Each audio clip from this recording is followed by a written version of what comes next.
Hey, ladies. Hello.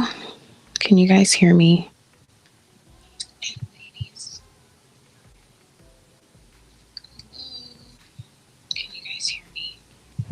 Okay, perfect.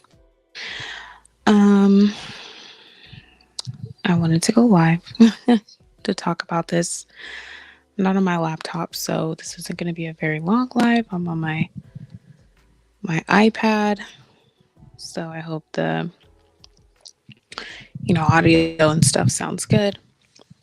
But I wanted to go live and talk about this a little bit about the type of quote unquote type black woman that's most likely to swirl, date out, and actually succeed at it.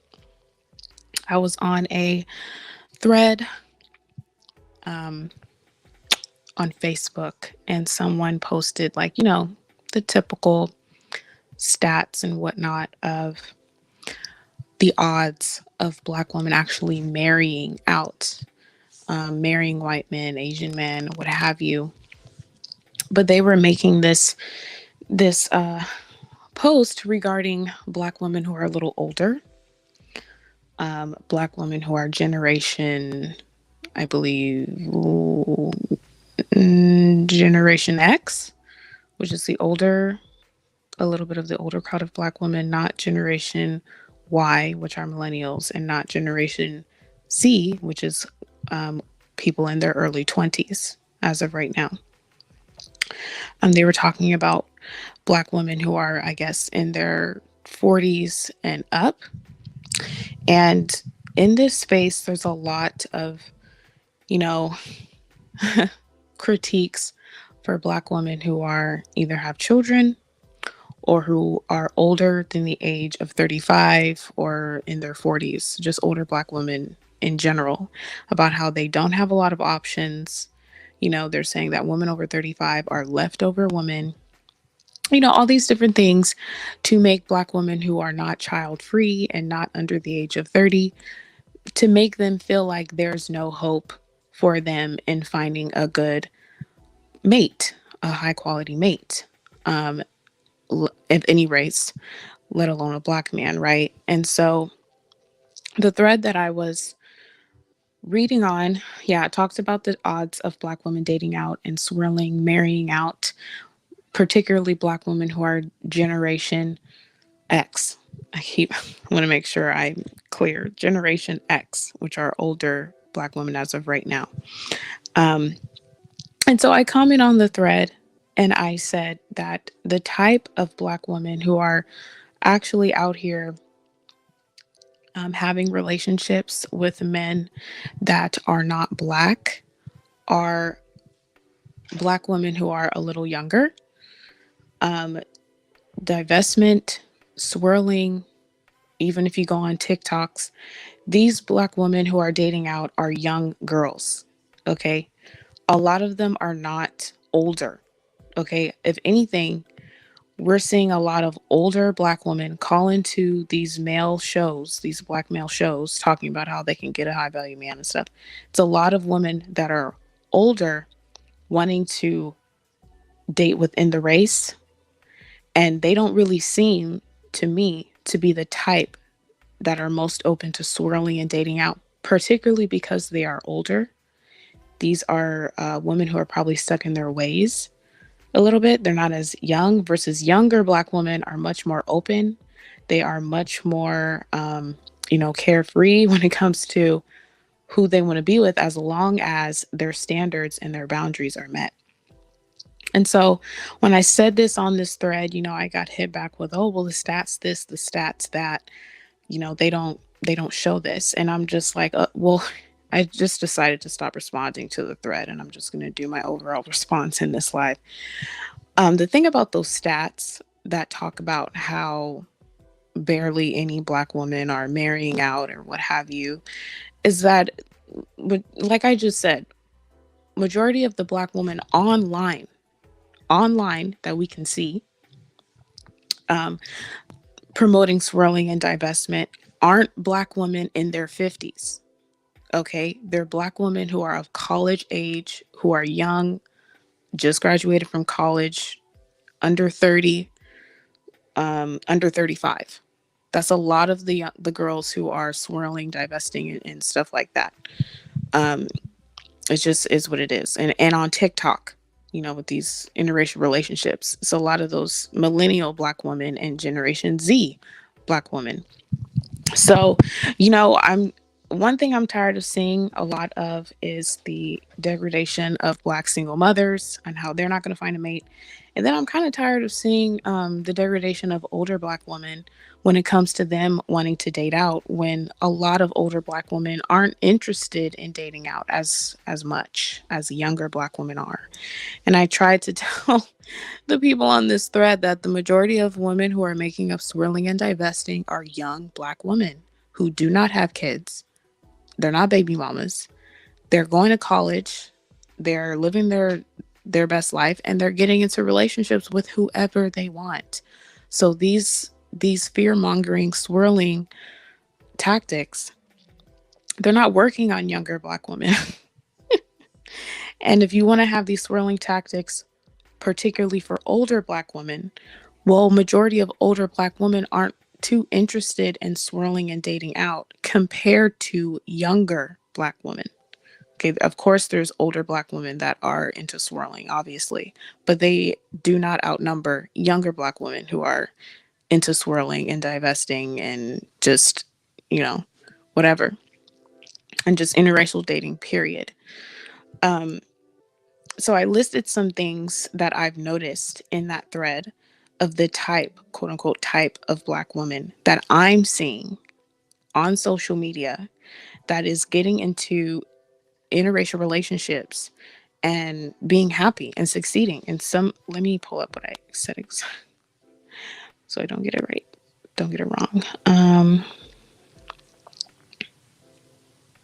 So I listed a few things. And the first thing I listed is that a lot of these Black women that I'm seeing, especially on TikTok, because that's where you can visually see the same quote unquote type of Black woman time and time again. And mind you, this is based on my algorithm on TikTok, but granted, it's probably what a lot of people are saying because these videos end up going viral anyway. When Black women are with their non-Black boyfriend, they have thousands of likes. So the first thing is that they're fit, they're child free, they're either in school or just graduated from probably a PWI. Some of them seem to have come from two-parent homes, and they have a natural look.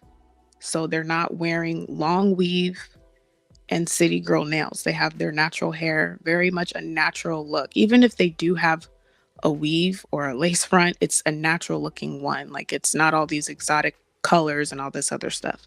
They look natural. And I commented that these are the types of young Black women who are succeeding in swirling and dating out and finding happy relationships with men who aren't Black. And they are also the same type of young Black women who are most likely to either eliminate Black men from their dating pool or put them completely at the bottom altogether, under other races of men. And so obviously, the author of this post is going to say, oh, sorry, I just got an email. My bad, guys. I'm on my iPad, so things like, pop up. So I posted all these things, and the author responds, of course, the author's a Black man, an older Black man who's not married, no kids himself that, he knows of or everyone else knows of. And he told me that it is not wise for me to look at social media and count that as an indicator of how Black women and their dating lives are going with non-Black men. And I was like, how is social media not a good indicator when social media is the place where people literally upload pretty much any aspect of their life to literally show you how it's going? How is that not a good indicator for you to know how it's going? Like, what? But y'all, these men just love stats. They love the government. Okay, if it can't be counted, it doesn't exist to them, apparently. So he listed a couple responses to my observations. And that was the first one, to just not use social media to indicate what's really going on. And just didn't make any sense. Um, and then number two, he said, is that his post is addressing Generation X Black women who, once again, are the older Black women at this time, Black women who are like in their 40s and up. Um, and he's saying for those women who want to swirl, it's even less of a possibility. Um, yeah, it's even less of a possibility for older Black women to swirl and date out simply because they're older, number one. And they're too educated. So, this is obviously a manospherian Black man. And then he goes on to say that currently 40% of all Black women across the board are single. And they have been single this way since the 60s. And they're also 40% of these single Black women are very much so obese, right? So he's throwing out all of these stats, all of these, sorry, I'm also reading his comment as I'm saying it because it was a long one. Okay, so he's reading all these stats. So he's saying that he's only talking about older Black women who want to swirl. And then he's saying that a majority of older Black women are too educated, too fat, and they've been that way since the 60s. And then he's saying that social media is not a good indicator to let you know what's going on with Black women in their dating lives, which literally makes no sense because I don't even know. It just, if it doesn't come from the census, he's saying it don't matter. So whatever. And then he goes on to say his final point was white guys have plenty of white women to choose from, especially those white guys who are, top tier white men. And he said specifically in California, which is where I live, he said that white guys who date out, majority of the time will go for Asians, Mexican, and Latinas before they choose a Black woman. That is Generation X. Okay. And he's basing this all off of census and all that stuff. So then, I respond and say, okay, I understand your stats, because his stats, the way he puts them doesn't sound right, but I can't completely say that they're wrong in terms of older Black women. I said, regardless of your stats, I'm stating my observations. So he was trying to reject my observations, which are very real observations of what younger Black women are posting on social media of their love lives, trying to reject that because it's not quantified by the census. And so I was like, okay, but I wasn't even talking about stats. I was talking about my observation on the type of Black woman that is the most likely to swirl and date out and actually succeed. And these are younger Black women, just because they are more open-minded. We're living in a different time. These younger Black girls are raised obviously in a different era. They weren't raised in the 70s where interracial dating was just not a thing. They were raised what everyone was a kid back in the early 2000s, which is completely different eras of time, different cultures. So younger Black women that were raised in the 2000s have a completely different mindset on dating compared to Black women who were raised in the 70s.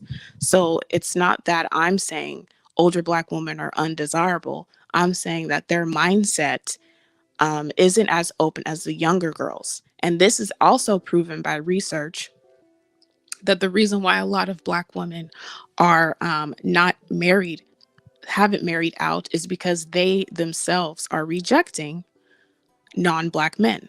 It's not that non-Black men find them undesirable. And to go on to his second point about how white guys have all of these white women to choose from, and the thing is they're just basing numbers, right? So yeah, there's of course white women outnumber pretty much every group of women, not just Black women. But then you got to break those numbers down. You got to break down those numbers of white women who are actually within the age range to bear children and to be married that meet the standard for what white men who are looking for marriage require. You got to look at their obesity rates as well. Are these how many of these white women are actually single, right? Like, you can't just say there's so many available white women when you don't really know the actual situations of these white women that are available for marriage. Some of them, how many of them even want to be married? That's the thing. Like, they think that there's so many white women to choose from, but in actuality, do these white women even want to get chosen? Like, last I checked, feminism and all that stuff was started by white women. So like, I don't believe that there's a lot of white women that are just as ready for marriage compared to the actual number of them, if that makes sense. So he's saying that, and he's basically saying in his post, which is something they all say on here, is that because there's so many amazing white, Asian, and Latinas to choose from, why the hell would they choose a black woman first? Why the hell would they go skip all these other amazing women and go straight to a everyday average black chick? Like, you know what I'm saying? Like, and it's just another way that black men are using these talking points. Simultaneously, they are perpetuating white supremacy and the elevation of anything that is not white. They are practicing anti-Blackness. Once again, I've said before on my channel, anti-Blackness involves you rejecting anything black, not because of what the person is doing, solely because they're black, right? Like, there are amazing black women that are suitable mates and partners for all kinds of men. But if these black men in particular are rejecting these very women, it's for no other reason other than they're black, that is anti-Blackness. That is misogynoir. Okay, it is in the that's what it is, because you're elevating these Latinas, Asians, and white women that you don't even know. You don't know their situation. You don't know how desirable they even are, how their lifestyles are to even include a family.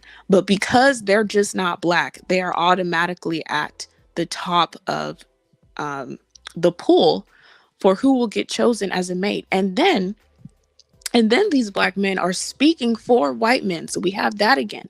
We have black men on here who believe that because they work around white men on the job, because they were doing a sport and had locker room talk with white men back in high school 20 years ago, that they now can forever speak about what white men prefer and white men's uh, requirements for having a mate and for having a wife.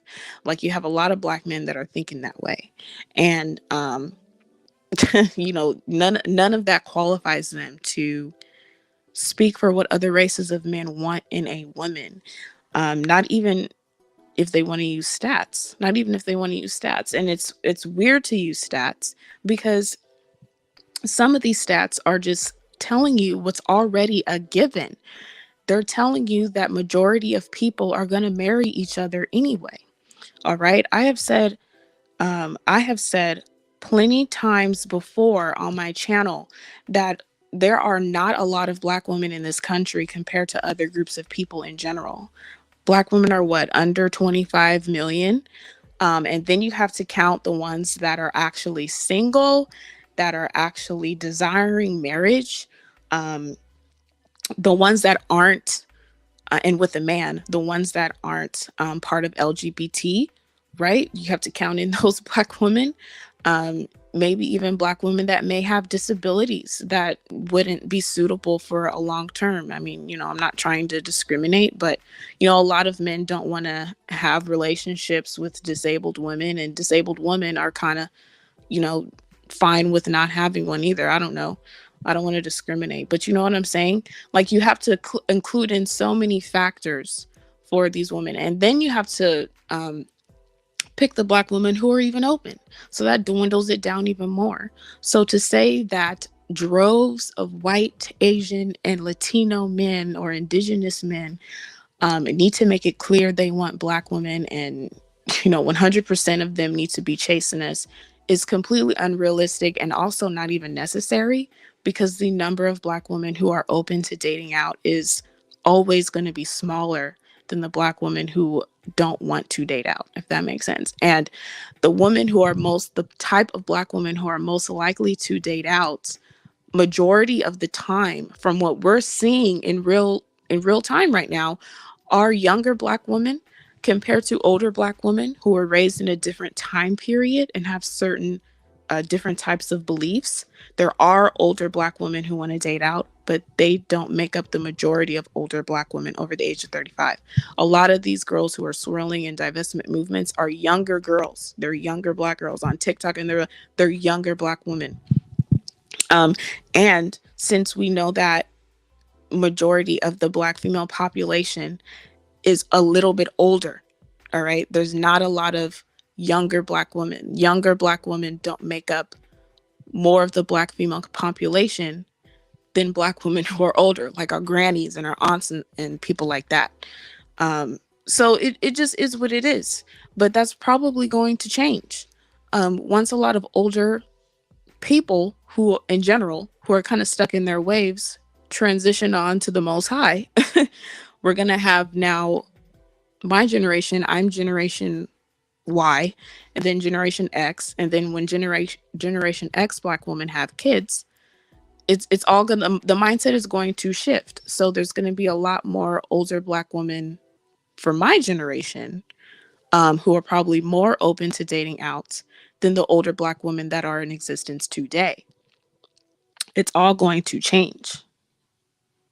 Let me see what you guys are saying. I know majority of my audience that watches me are women, and you guys are between the ages of 25 to like 34. That is the biggest age group of you ladies that watch me. So I can even prove what I'm saying through my own analytics because I talk pretty much only talk about Black women dating out. So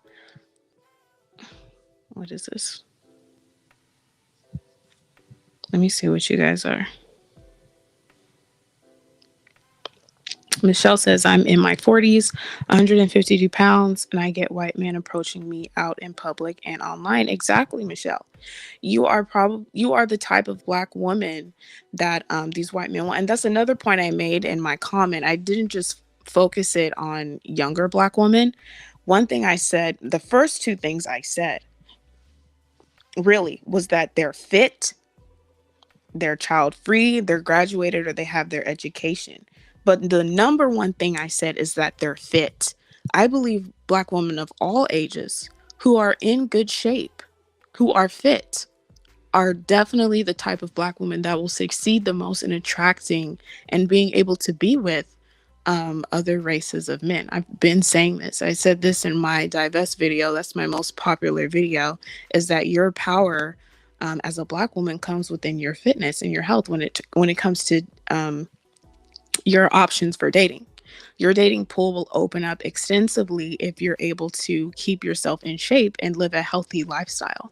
And it's, obviously it's beneficial for yourself, but if you're actively dating and you are focused on expanding your options, being as fit as you can is going to help you a lot, because men are visual creatures. And, it is what it is. I don't make the rules for these guys. Goddess says, that is true. They do prefer healthy partners. Yeah, they do. So, this man who posted this, he's referring a lot to Black women who are looking to swirl and date out, that are overweight, that are, probably not even desirable to a lot of Black men. And he's saying that they're not going to be desirable to other races of men either. But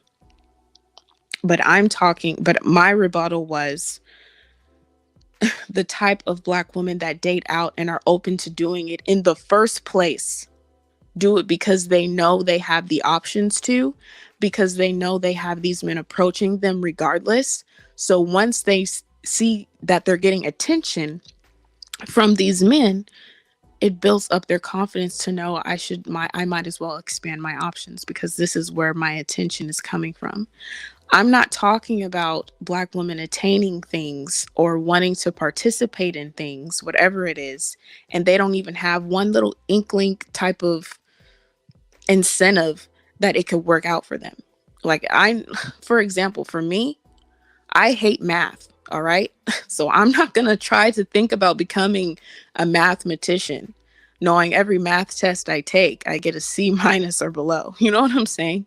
Now, if I was good at math and I was getting A plus on every math quiz, I might just consider a career in STEM because, hey, I'm doing really well in this math course. Maybe I should take more and really dive into this field. And that's what I'm talking about when it comes to Black women who are dating. Black women who don't attract these types of guys most likely aren't going to be very open to dating them anyway, especially if they're really only attracting Black men.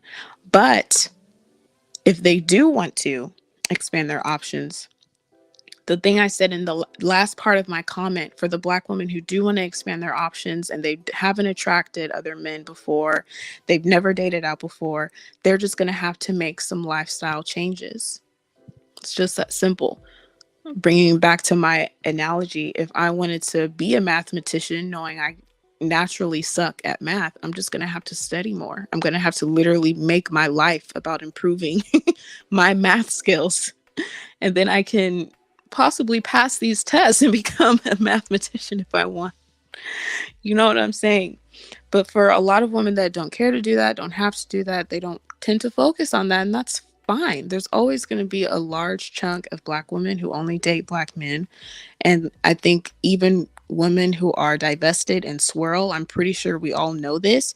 So I just don't understand why these Black men keep using these fear tactics anyway, when majority of Black women don't want to date anyone else. They want to date Black men. This is a small group of Black women that want to date out and SWIRL. Lisa says he's wrong. White men are very open-minded and learned not to be extremely shallow, at least enough of them. Exactly. And I like how you said at least enough of them, because that's really all it takes for a lot of Black women to meet a good partner and that's not Black, that wants to expand her options. You don't need a lot of white men or other races of men. You just need enough. It's just enough. You don't need a whole bunch. So it's strange how these men are talking about, oh, well, they're majority of the time, they're not choosing you. So what are you looking forward to? And it's just like, no ish, Sherlock. Like, majority of men that aren't Black are not going to choose something that is not Black majority of the time. Like, majority of white men will always probably, the majority of the time, choose white women. But enough of them are open-minded and don't care. And even some of them that end up with their own race, for really a lot of people in general, it's not like they had a goal to do so. They were just in certain environments, proximity, and they just so happened to fall for who they fell for. And that person just so happened to be within their same race. And it is what it is. Sometimes it's not intentional at all.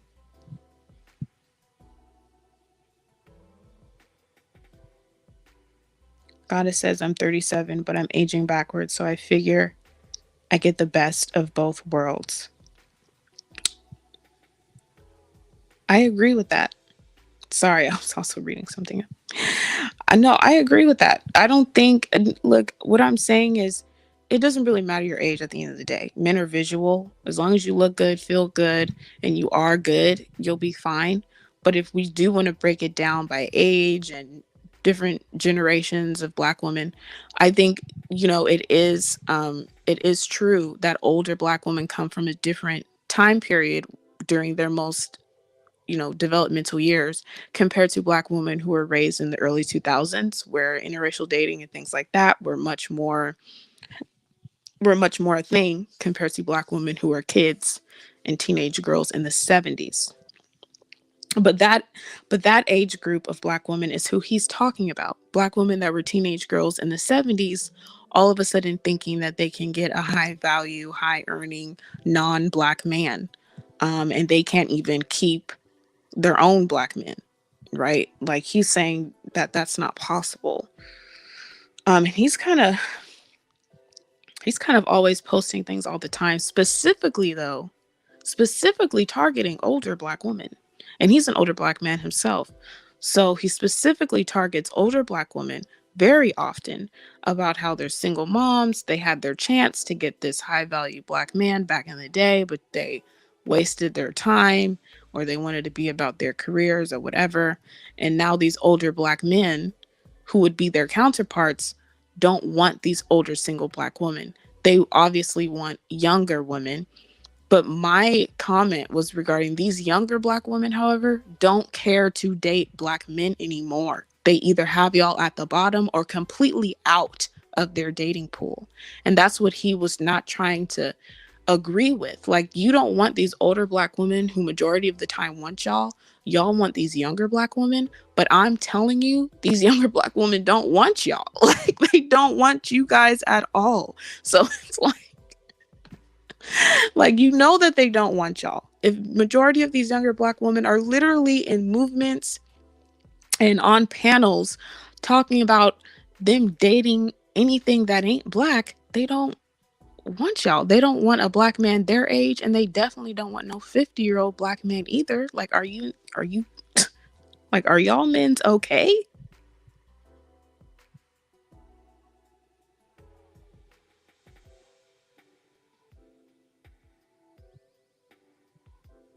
But I'm gonna drop the link if anybody wants to come on and talk about just the type, the topic. Specifically, I would love to hear from an older Black woman and what your dating experience has been trying to swirl and date out, because they really believe that it's not possible for y'all because you're older, and because there's just so many amazing non-Black women to choose from. Why the heck would they choose a Black woman and an older one at that? Like, that's legitimately their belief. And my thing is, let me pin this. My thing is, and then with that, just in general, no matter your age, as a Black woman, why would a non-Black man choose you if there's so many other women he can choose from first? Why would he choose you?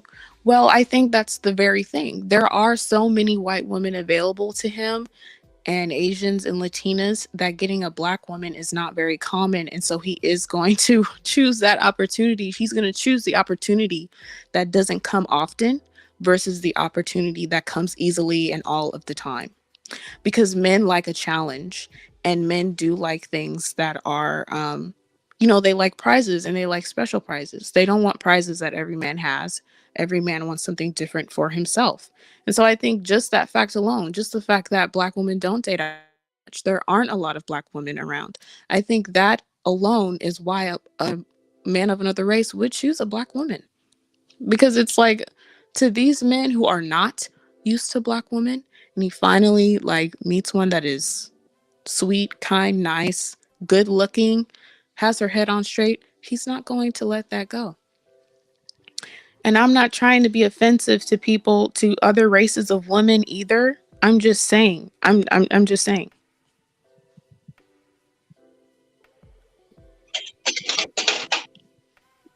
Hold on. Oops.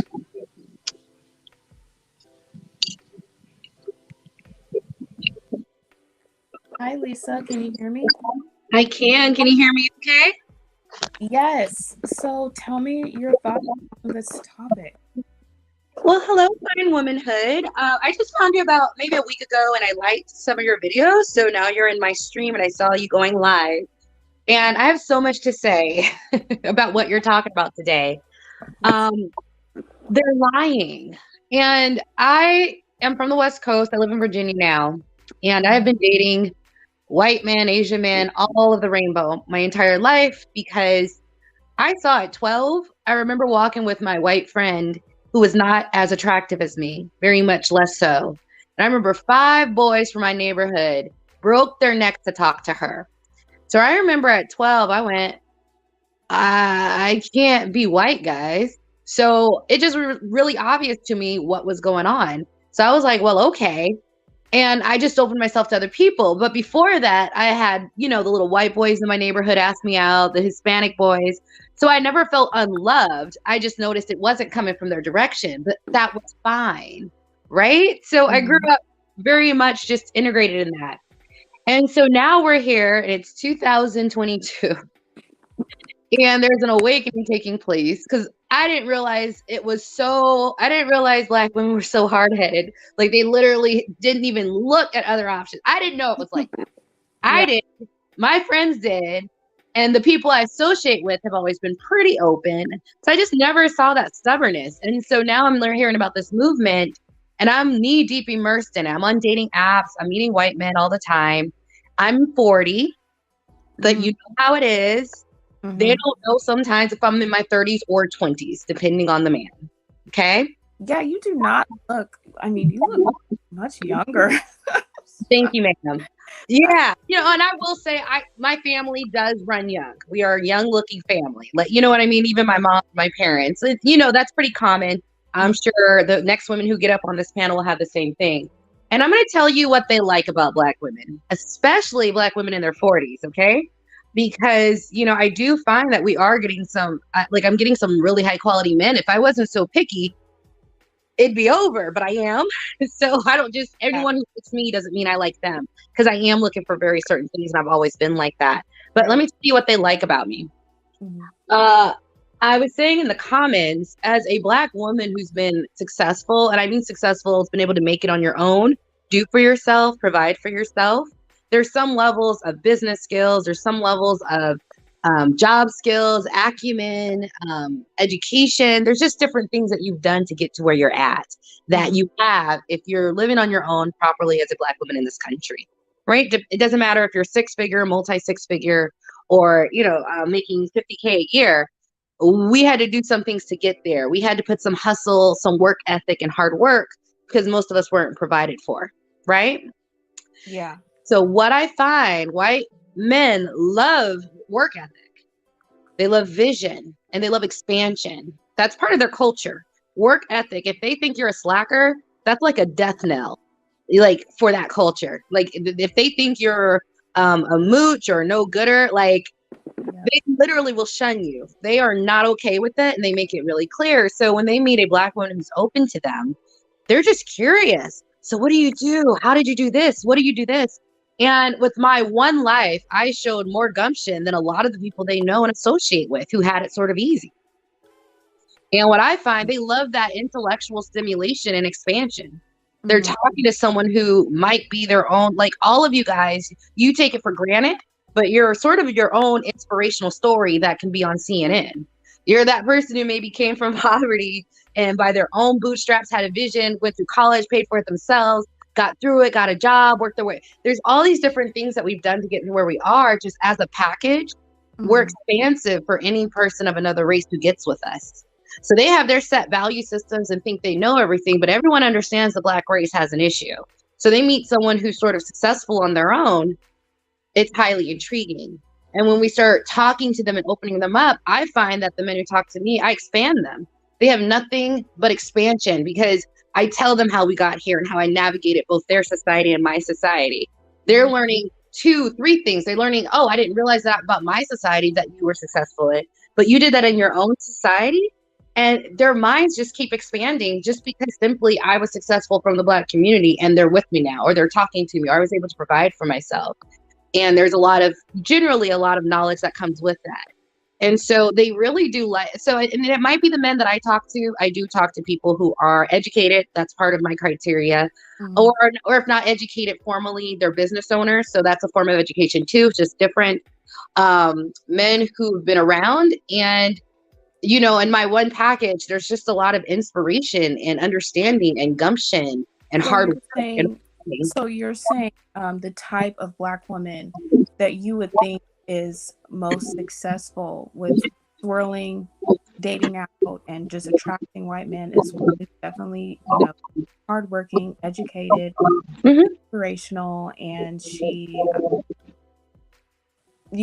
like those things make you believe that, what makes you different from other races of women to make him choose you over, you know. Absolutely. I was going to get to the white women part. Mm-hmm. Yeah, I'm not saying we're the only women, right? Because there's different types of men, but we are one class. Yes, we are one class of women that definitely pushes them to be bigger and better and understand things that they thought they knew already. And they find out they don't, but they welcome the growth and learning. So when it comes to, I find, so this is funny because it's going to sound a little weird, but when I'm out with my men, I'm not in direct competition with white women. However, they are very competitive.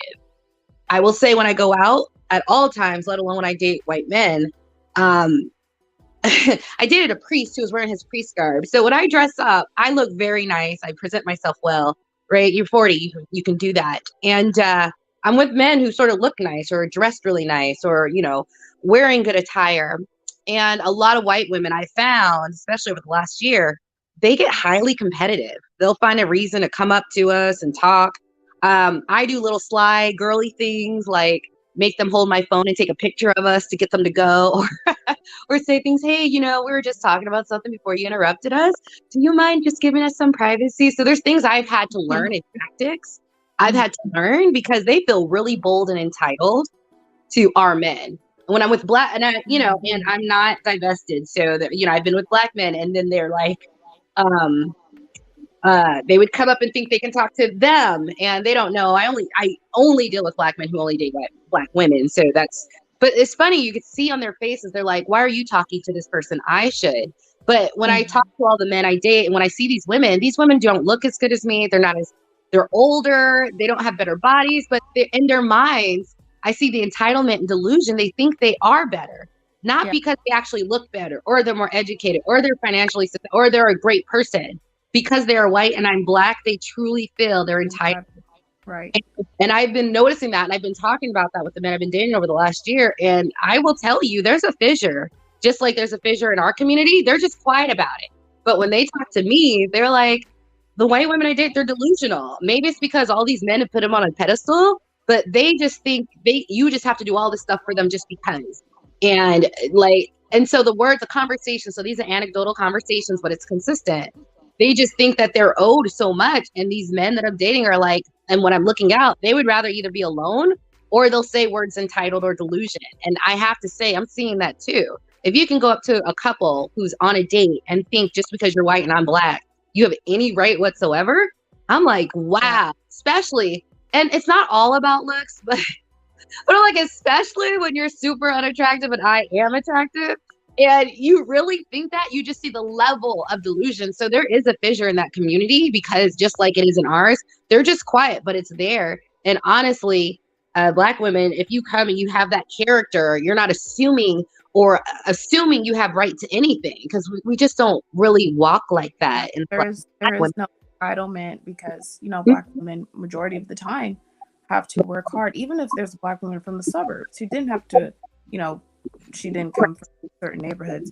It's still the fact that she is black to still work to prove herself, still, dealing with microaggressions that other races of women wouldn't understand. So I think, Lisa, you're totally completely spot on with your observation and your experience. I think it's relatable to a lot of women. But I see Imani on the stage, and Imani, what are your thoughts on the topic? Imani, you guys can hear me, right? Can you guys hear me? I can hear you. Okay. Imani, are you there? Okay, maybe she'll come back later. But Lisa, I think like how you're saying, the white women come with this entitlement. I think it is has a lot to do with the lack of microaggressions that a lot of them don't have to deal with, and so they're always, treated at a different level, and they don't. Some white women that I have met, not all, but some that I have acted like they don't need to work hard for anything. It's already there for them.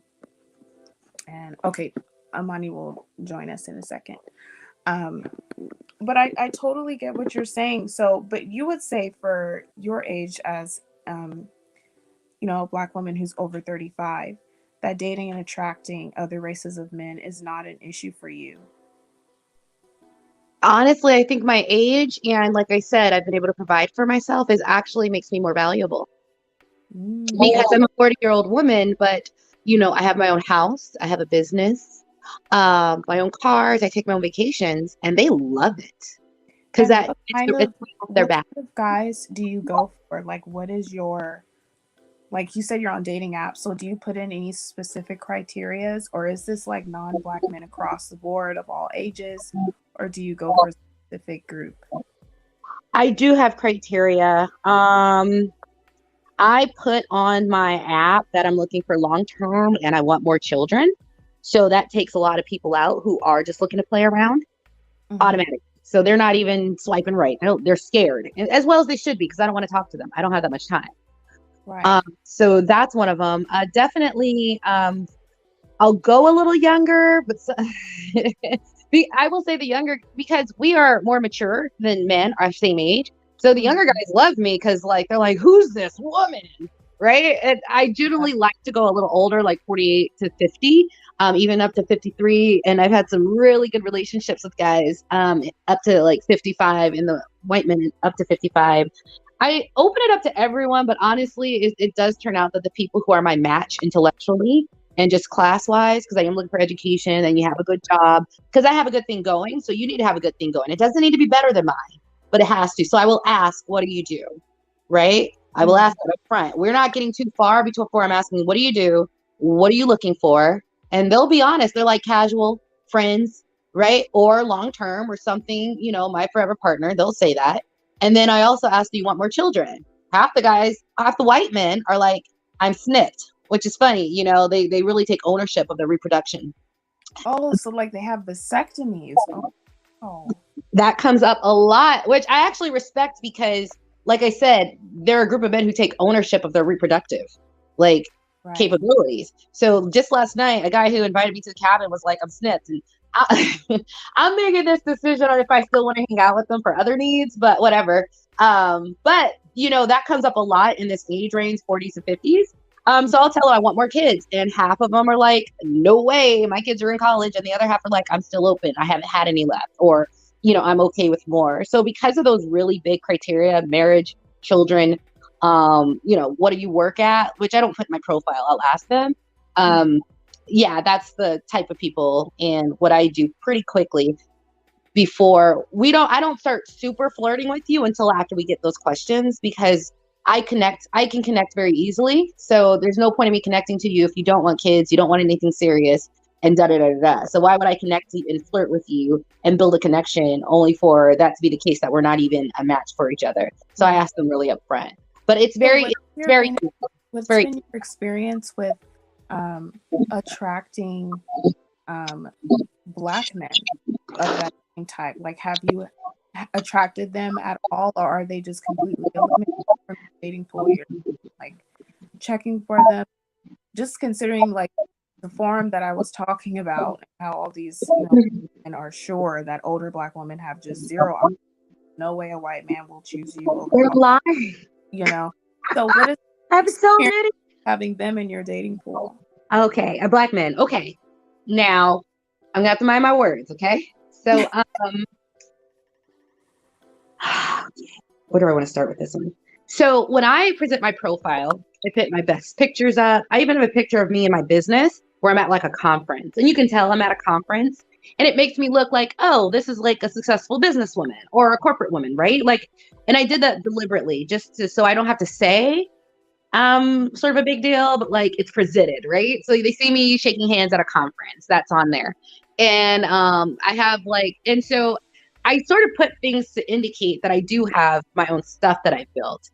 And because of that attracts all men. All men wants a woman who is sort of like financial or just well off or have their own house or whatever. You know what I mean? Like that's an asset to these men. And all men like that, Black and white. Now I find that Black men like me at the same rate that white men like me, but they're just looking for different things. They'll have casual, so that's not going to work. They're looking for friends or casual. They'll put that on their profile. So that's a swipe left immediately. The ones who do approach me, a lot of them get X'd out because they make me put in work. So I do cryptocurrency and I talk about that on my profile. And, you know, the white men are like, oh my gosh, that's so great. This is what I think about it. Right. And it's a conversation starter. But with the black men, they're like, are you going to teach me cryptocurrency? And I'm like, and I get this visceral reaction like, what, you want to work for you? You think I'm doing this to work? I don't know. Like, I get this, like, the way they present themselves can be so much in their feminine, or like, there's something I have to do. Or what did you like about my profile? And I'm like, this is about me, sir. And so it's always this visceral reaction I have when I interact with them where there's this just like work taking me out of my feminine, or just I have to do something for them, right? That a lot of the times I don't respond because I'm just like, are these older men saying these things, younger, or what's their like 40 to 55. Oh wow. Huh. They just, yeah, and I'm used to these other guys on the other side. Like I have, you know, it's maybe 20 DMs, right? And I'm talking to 10 of them at any one time. It just goes back and forth, you know, it's like pauses. And with these, I'm like, this reaction of, and the other ones, they're like, hey, what are you doing? I like this. You want to do this? I don't have to work with the other ones. But these guys, though, there's always some level of work. So that just naturally takes me out of like with them. Just because I'm doing this to be spoiled and adored, not do work for you. I'm not your servant. And I just keep noticing it. So slowly, you just don't interact as much, or swipe right as much, just because you're like, I just don't want to. I like, again, you know, but I still do a little bit. Like I said, but I do have high tolerance level now that this last year with the BWE movement. Now that I know that what I was sensing is sort of like cultural and part of it, and there is a demasculation. I'm very sensitive. So you know, like not much time's going to pass where if I pick up on that, I'm just going to end the conversation. So, one guy, let me just tell you this one guy, I thought he might be good. He was conservative. He wanted kids, He was a black guy.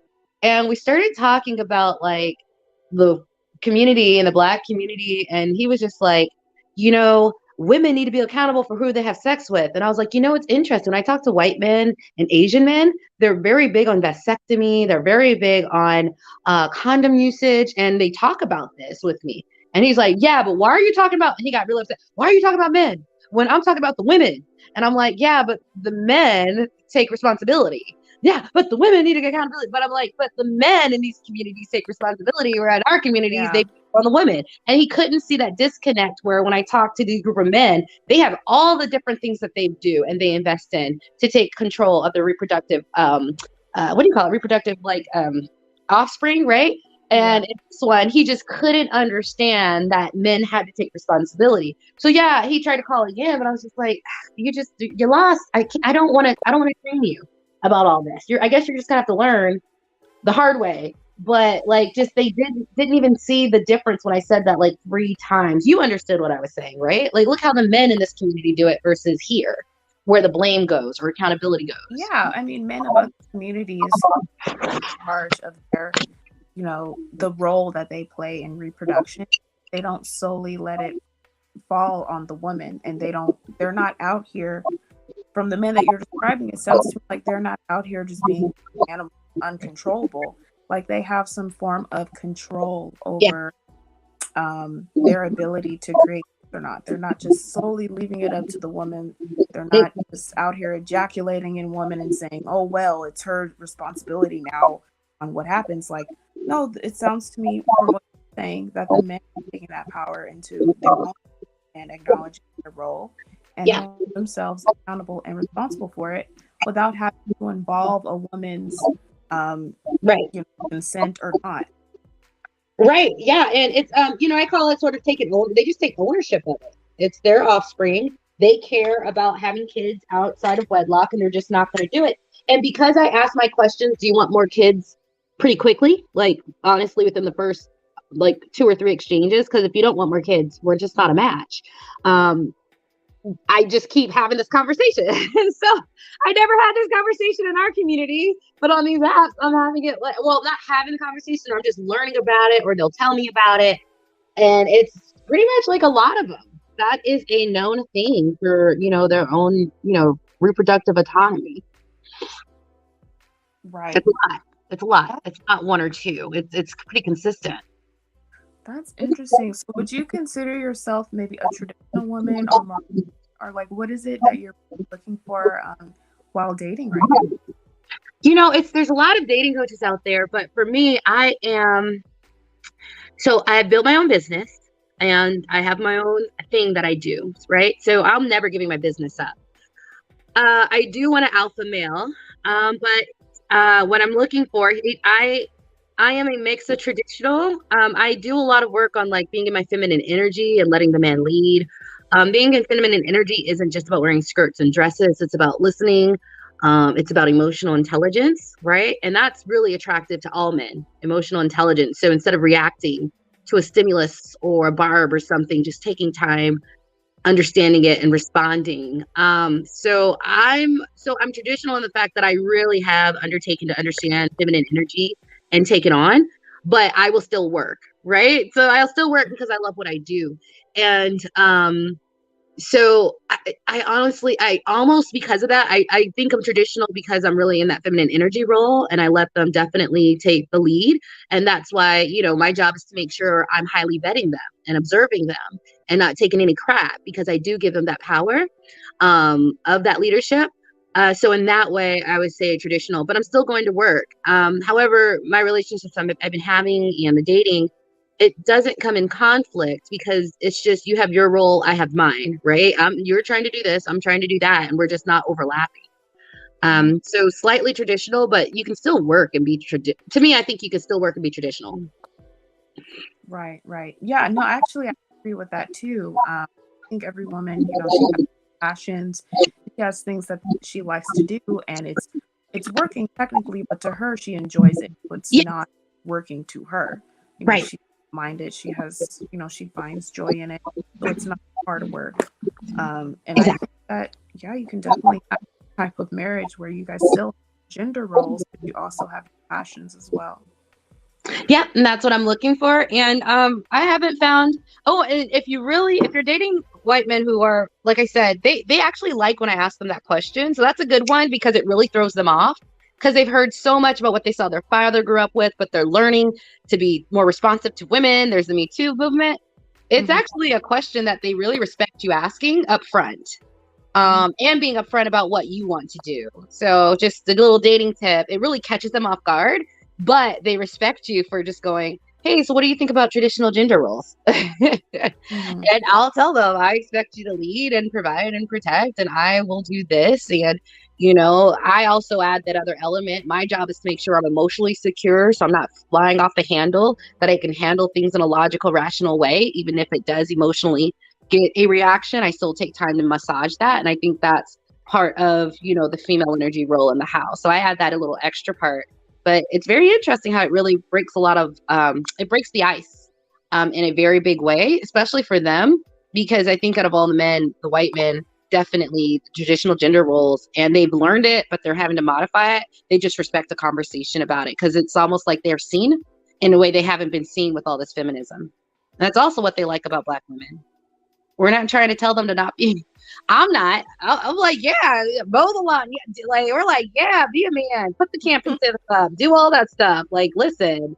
So you're saying, They really so have you met appreciate it. quite a few traditional non-black men? Well, have a lot of them been more traditional, like-minded, Yeah. or more modern? Traditional. That's I definitely go towards conservative men or outdoorsy men or like lumberjack type men. I've always right. been into that. Even my ex husband's wife, Those are he my like favorite too. athletes for all so for like so, like I've just always been into like manly man. And Hmm. so they're just naturally they were raised by a father who was a hunter, who was a this, and who was very masculine in energy. You know what I mean? And a Yeah. family man. So it's just natural gravitation. And when you get an outdoorsy man, it's pretty easy sometimes to just get one who has that traditional gender role, I think. Hmm. I agree. I definitely agree. Yeah, I like the conservative lumberjack types. Yeah, no, I love it. Like it's super manly to So, me. would you say that do you have any other girlfriends, black women that are in your age range And if you do, what are their thoughts on swirling and dating out? Oh my God. So they're single and they got kids and they're older than me. So I came out here to Virginia. So when I was on the West Coast, all of my Black girlfriends dated everything. Because that's on the West Coast, that's just not a big deal. You said you're from California, right? Yeah. That's not a big deal at all to Yeah. date outside your, like, at all. Like, you have men of all races asking you out all the time. All the time. So that whole concept's just not weird. It's normal. Like, of course, all of my friends were the rainbow. We dated the rainbow. Everyone dated the rainbow. And I have to say, and this is my experience, the Black men on the West Coast are different. I didn't like, yeah, they were breaking their necks to get with like my white girlfriends, but other ones were just like, no, I date everyone too. It was just different. It's different on the West Coast. You just gotta trust me. Go to Las Vegas, have some fun out there. You'll see all sorts of men are going to try to dance and talk to you, right? Like, so you just, that's where I grew up. Yeah, I definitely agree. I'm born and raised in the West Coast. I'm still living here. Black men here tend to a lot, but they date everyone. They don't. I mean, there are some that will strictly date out. Yeah. Obviously, have a type. Their preference is not Black women, but there are quite a few where they just everyone. There aren't a lot of Black men here that strictly only want to date women. That's not the majority of Black men. They strictly date out, or they date whoever they want. That's like the majority of Black men here. Me as a younger Black woman myself, Generation Y, all the Generation X Black women I know are not very open to dating. And they're all single too. And without kids in their 40s and 50s. Yeah. When I came out to Virginia, that's when I found that. I was like, yeah, so I'm dating with my girlfriend. So I was like, so y'all don't date white guys? No? Huh. Mm-hmm. Okay. You sure? Did you know these stats that only 1 in 4 Black women are married? Okay. Mm-hmm. And then they said immediately, I'd rather be alone then. And you are. That's the thing that a lot of for the last 15 years, you said, what, 15 years? You've been going back and forth, off and on, but no marriage, no nothing, no commitment. And that's the thing a lot of the guys in this space don't understand is that a lot of the times Black women who are the ones who aren't open, it's not really that other races of men don't have an interest or don't care or just would rather choose all these other women for them. There are a lot of Black women, especially older, who, or Generation X, who just don't want to, and they rather be alone. They rather just when they know that they want a partner though. They do. That's the thing. It's one thing, I'd rather be alone, but you want a partner, but in their mind, and I give grace because it is Virginia versus us on the West Coast. I don't think we had any issues. So I just give a little grace because maybe out here it's different or something and they didn't feel welcome to do it. Whereas out where I'm from, my first, how many Hispanic men from Mexico, like, took me out on dates, right? Like, we were, it was just in your face out there. So I do give a little grace for maybe it wasn't as open as it was for me growing up. So my energy about it's completely different, my mindset. But at what point, I mean, I would never, if I want kids, I would never, and I didn't. I would never, if that's what I want, I would never get that up because I only want one race of people. Like, I would never do that. Yeah. I just think in today's day, it just doesn't make any sense anymore. Right. Yeah, gosh, I look and I'm like, wow, okay, well, but you got to get going. But thank you for allowing me to share. No problem. Thanks for coming out. Thanks for coming up. I really enjoyed what you had to say. It was completely spot on. And you're definitely living proof that Black women who are Generation X, no problem swirling and dating. Girl, can I say this? There's not enough of me. I'm too discerning and picky. They literally get disappointed. Yeah. That many swiping right on them and matching.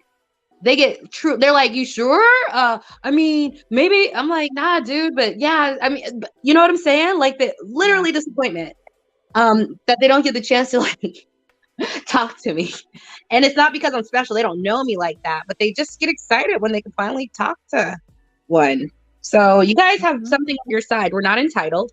We look very much younger.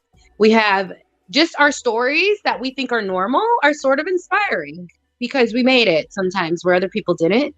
And it's very heady, you know? So if you guys don't even worry about it, and I'll just say this last thing. I did lose weight over the last year, and I'm 20 pounds lighter from when I started. I got men and attention at that weight, and I got it at this weight. I will say I got slightly chubbier man back then. And I was 25 pounds heavier. And then I get more men who are a little bit more slimmer this time around. So it does change, but you get people at both ends. I've been dating the whole year, right? If you do though, I mean, if there is if you are a little overweight and you do lose it, you get more options. But more options doesn't mean you didn't have any. It just changes. Just like someone who's attractive of 6, you got people who are going to match with you and talk to you. Versus if you become a 7 because you level up or something, right? You get more, but it doesn't mean that 6 had nothing, right? Exactly. So I just want to put that out there for anyone who's worried. So I would just say, do you and be you. And if you choose to work out like I am, I will say I'm very strategic. So when I notice the attention I get from white men and that I do get higher quality, higher earning men, I did notice, I'm not saying this has to be the case for everyone. I just noticed for me that I'm like, ooh, let me lose about 10 more. Because if I can get this at this weight, let me lose about 10, 15 more. Because I can be competitive and very strategic as well. So that's where I am. That's amazing. Well, I'm wishing you the best on your journey. I can't wait to I hope you come up again at some time and give us like your I found the one story and how it happened, because wow, your dating life sounds so exciting. Pretty fun, ladies. All right, I'm gonna go, but I do have a channel, Lisa Soul Level Healing, if you want to check out. I talk about spiritual topics, divine feminine energy, and I've been talking a lot about my dating and my successes and my best practices. So thank you. I love your energy. I love your style. I love how it's very calm. I really appreciate that, fine womanhood, because it could be a little stringent and strident in these meetups. Girl, yes, I know, right? Hey, I'm definitely gonna check out your channel. If you wouldn't mind leaving the link to it in the chat so that we can all take a look. Yes, love. I'll do that now. And take care and keep doing what you're doing. And we're all going to, I think we're going to be okay. Yes, definitely. I agree. Thank you so much. Wow, that was such an amazing conversation, guys. Shout out to Lisa. Absolutely loved everything she said. She was totally spot on. If any of you ladies, you know, what has been if you're a Generation X and you want to share your experience swirling, I'd love to hear it. For those that are coming in, I started this live because I was on a forum and a Generation X Black man posted a forum about Generation X Black women swirling and how it's not very possible. These other races of men have all these other women to choose from. Why would he choose a Black woman and an older one at that? And he just concluded that because of the low marriage rates between Black women dating out or marrying out, because those numbers are low, he projects from those numbers that it's likely to not happen and that nothing is going to change and that older Black women are going to remain single and alone. And, you know, I just want to hear from older Black women and what their experience has been swirling, because I don't believe that you can, like, you know, you can run a statistic or a data on how older Black women are succeeding in their dating lives. How can you quantify that? You can't quantify that. That's anecdotal. That's anecdotal experience. Let me see what you guys are. My Melanin is Love says older Black women and younger Black women are large. Secondly, there are numerous quote unquote older women who date out. I don't know where the idea that older women are less open to dating out came from. Yeah, I don't I mean, I think that there are a lot of younger women who are open to dating out, and there are a lot of older women who are not. Simply because, you know, they were raised during a different time period, and people are saying in these statistics that the older Black women who had the chance to marry are, you know, they didn't marry out. So they conclude that those older black women are not interested or they're just not desirable. But my thing is that the younger black women who are the most desired from what these men say, they want younger women, right? Well, these younger women have black men completely eliminated or at the bottom of their dating pool. These younger black women are all over TikTok with their non black boyfriends.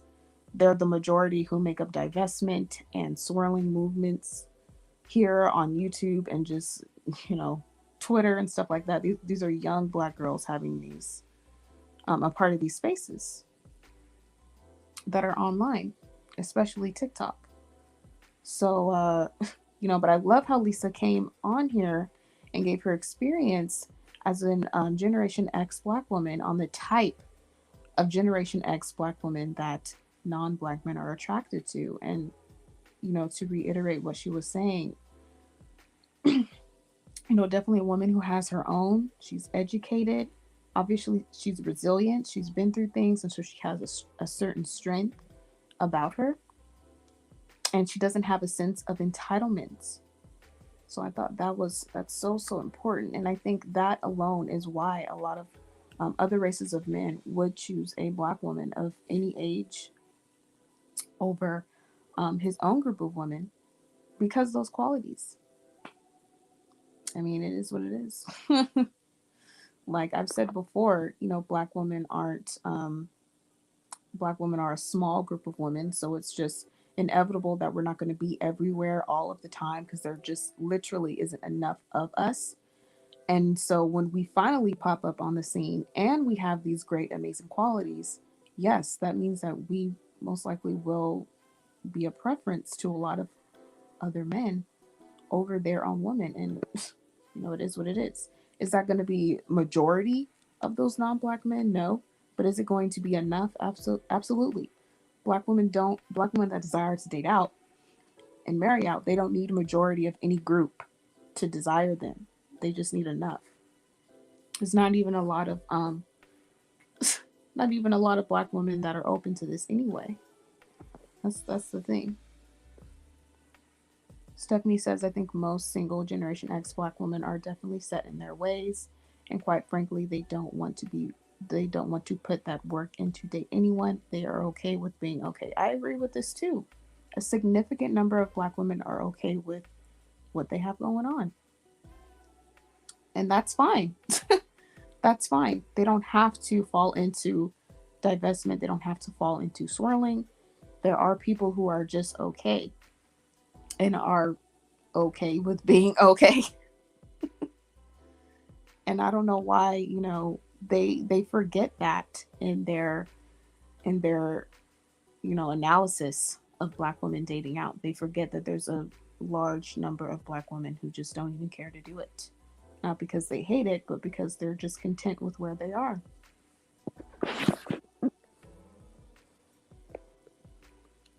So it was a really good conversation. And if any of you ladies have anything else to contribute, I really want to hear about it, specifically if you're Generation X. Um, because they are the ones who, people are just always the ones, not people, but Generation X is the group of black women who these men have the most smoke for. And it's weird. Really, really weird. Z says, I believe that millennials are more open to dating out than Gen X. I think so too. I think so too. But I think that more Gen X women are waking up and they are giving it a try, as they should, because there are a lot of Generation X non-black men who are just as open.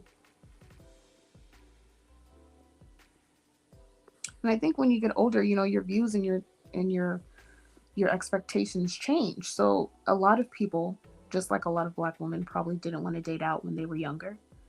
And today, being Generation X, now that they're a little bit older, they now are more open.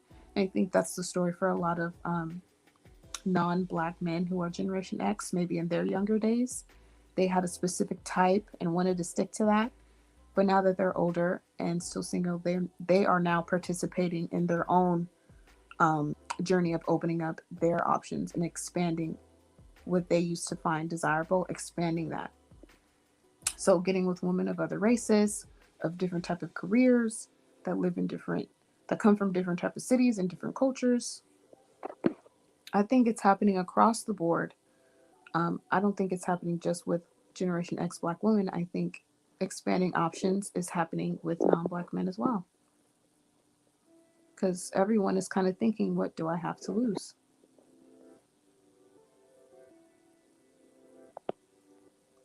My melanin says older Black men are out of luck because neither young or older women want them. In my socioeconomic group and age group of 15 up, we are fit, refined, and open to non-Black men, and we do date them. I agree. All of this fear mongering and all these fear tactics are solely because these men know that they're not very much so desired. And it's changing. Um, Black women are changing their minds. And it's evident that Black women are changing their minds because of these movements that are coming up or at least getting popular. Swirling, living a divested lifestyle, just simply interracially dating, and just Black women stepping away from what they held onto so dearly and finally stepping away and wanting to be, you know, be in their own lane, create their own life. Hey, Afrocentric, can you hear me? I can hear you. How are you, fine womanhood? I'm good. How are you? Long time I'm no doing have you been? I'm doing great. I know it's been a little minute. I try to pop in whenever I can to at least drop a like and some hearts. Yes. But I haven't been too I don't know, active on YouTube lately. Yes. No, I understand. We all need like, that break and just we have different interests. But what do you think about what's been said so far? What are your thoughts? Before I share my thoughts, I want to encourage everybody in the live to like and subscribe to Fine Womanhood if you haven't yet. Yes, like and subscribe. And also Afrocentric Woman has her own channel too. So make sure to search her up and like her videos and subscribe to her. Thank you, dear sis. Um, I popped in and I was able to hear the sisters, like her final commentary. I was just driving and listening to you all talk. Mm-hmm. I'm an older millennial, so I don't quite make the cut for Gen X, but I feel like I have a lot of Gen X tendencies because, like, my siblings are Gen X, my older siblings are Gen X, so Mm-hmm. kind of just tagging behind your siblings and kind of like going through a lot of things that they go through. You kind of take on some of their generation too. Right. And I really don't pay a lot of credence to the various different things that the guys say about who qualifies for what, because it can all pretty much be summed up in keeping Black women in bondage. None of it makes any sense, and none of it's really discernible, and none of it's even worth, I even think, debunking. I think the most important thing is to encourage Black women to seek the best options for themselves. Yeah. Because there's always going to be a new talking point. There's always going to be a new reason why you don't qualify for better.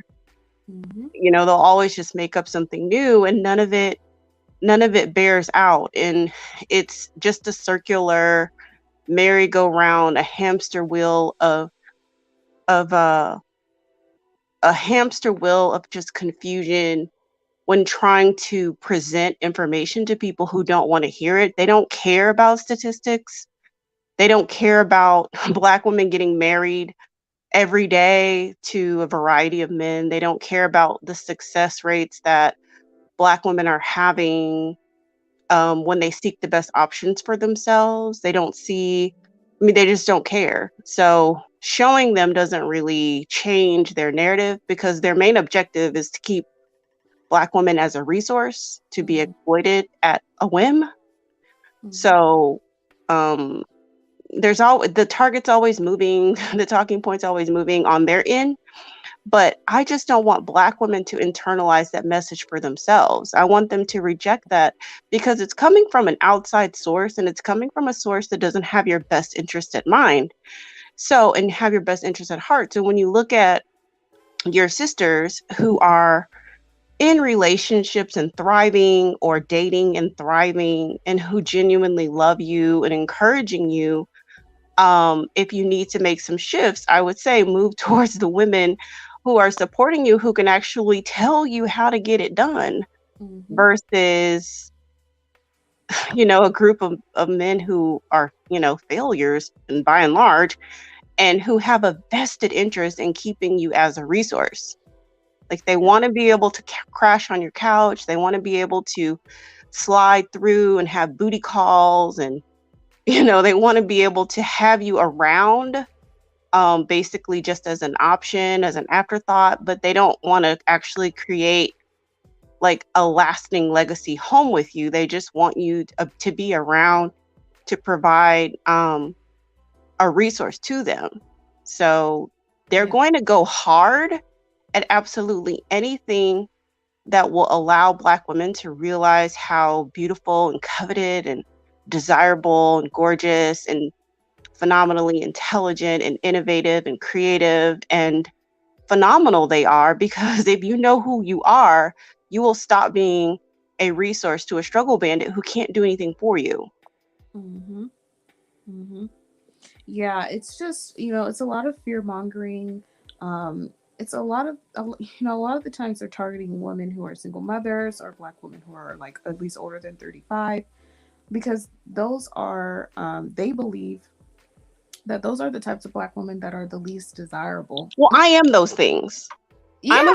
I'm a single mother. I'm Black and I'm over 35. And they, and in their mind, they believe that you are non-select and least desirable to them, but they can't speak for your experience dating out and how you actually do have options. You just and I don't really know that I am all that undesirable to them, because you know what I mean? Like, I think that they just want me to think that I'm undesirable, but they really do desire us. Think it and put it out there and make you feel that you are. Yeah, they just want me to think that, but that doesn't mean that they don't actually desire. They actually do. They actually do. They just don't want you to have any standards. So they need you to believe that you're undesirable so that you will lower your standards, and so then they can have you and not have to do anything. Exactly. So that's really the main objective, is to like, this is basically like their plan. Like, how can I remain mediocre and get an amazing woman? How can I remain in the gutter and convince her to pull me out through her blood, sweat, and tears?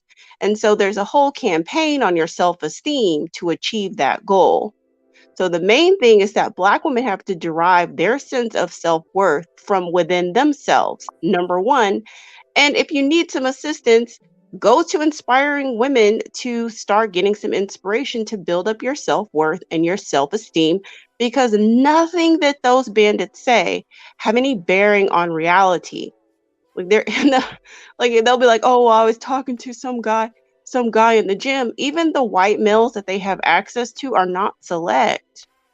They're just white Tyrones. So you cannot speak from the underbelly of the mainstream society. The underbelly of the mainstream society does not speak for the achievers of that society. And I break bread with the achievers, and I know how they think, and I know how they move around, and I know what they value. And it doesn't have there's a huge divide. They don't think the same as other males.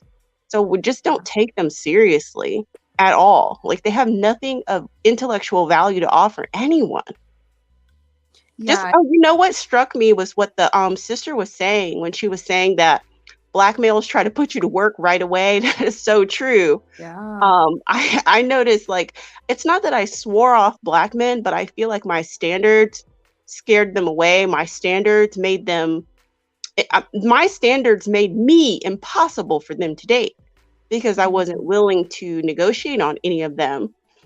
And I don't want to be put to work upon meeting you. You know, I've met them and they'll find out what I do and they'll literally try to get a consultation from me on the phone within 5 minutes. It's weird. You know, oh, well, you do that. Oh, well, this is my problem. And they'll start going into their issues because they want to put you to work right away. They don't look at you and see, how can I serve this woman? How can I protect this woman? How can I elevate this woman's life? How can I be of service to her?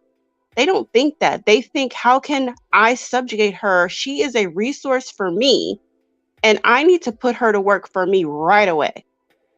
Right. So it can be something as little as, just like she was saying, like, tell me something you liked about my profile. You know, and that's a little bit narcissistic too, because they want you to be admiring them right away, and they don't want to be in the role of admiring you. So That's yeah, completely backwards to how like men and women should be working in relationships. Men really get off on respect from their woman, but women get off on feeling loved and cherished. And so if they don't want to show that, but then they want you to show the respect, their submission ASAP, work hard to prove it to them, but yet their part is not being shown. Like they don't want to work hard for it, they don't want to do anything. They're not going to make the best partners. And you know, for them to think that they're the most desired amongst a lot of women, while they lack the ability to really do desirable things in relationships with women, is very backwards.